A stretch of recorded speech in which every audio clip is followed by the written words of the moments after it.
everybody, my name is Kendra, welcome back, and in today's video I am going to share with you a few tips on purchasing a used spinning wheel.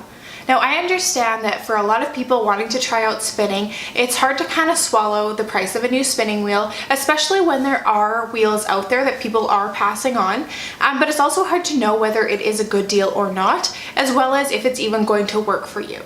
Now when I purchased my wheel just about a year ago, it was from a local buy and sell site, and the people selling it had zero information about it, really. They knew that it was their grandmother's and she had brought it from Germany in the war, and by looking at my wheel, there's no markings on it as far as who the maker is.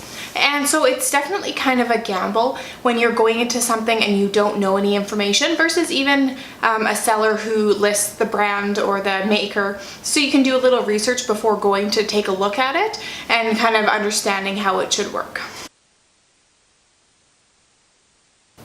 So what does this mean when you're actually going to show up?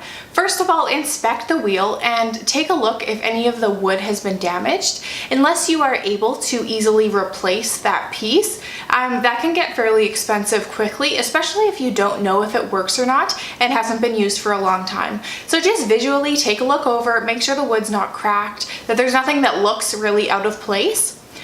Number two is to understand kind of the general mechanics of how spinning wheels work.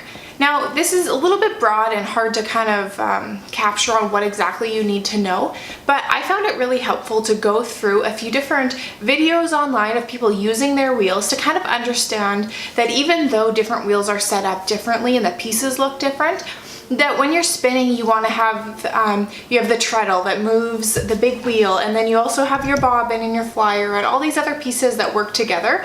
And the more you kind of understand that, the more you can kind of apply it to different pieces, so that when you go and you don't see this whole piece on the wheel you're looking at, you're gonna kind of clue in that, oh, something's not right here, and this may not be a functioning wheel.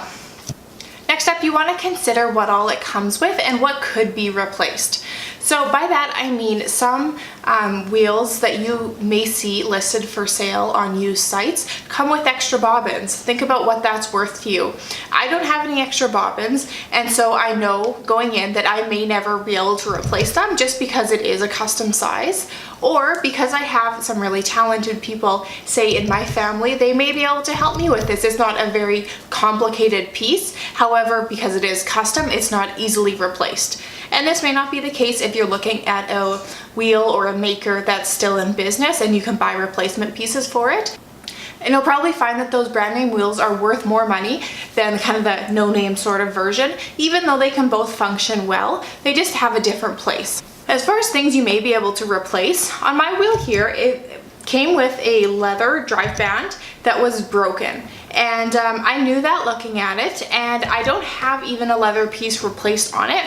I actually just tied a piece of hemp that has held up really well and has kept it all together, and it has still functioned well. So to me, looking at it, at first I thought, oh, I know that that's enabling these wheels to not work together, so that when it spun, it wasn't moving my bobbin.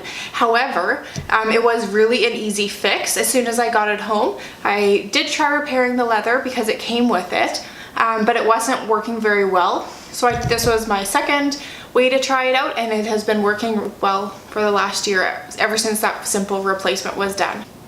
Last, I want you to consider how greasing it or doing some of those minor little maintenance things, cleaning it up, will that affect the way that it is functioning? If you get there and the wheels aren't turning at all, might not be an issue that greasing can solve. However, if you're spinning in it and it's just not moving very smoothly, but it looks like everything is intact and it's functioning the way it's supposed to, then maybe it's worth the gamble to take it home and clean it up and get it oiled and see how it is going to work. It may function just fine once it has been kind of had a little pick-me-up, it's been maintained, and it is ready to go again.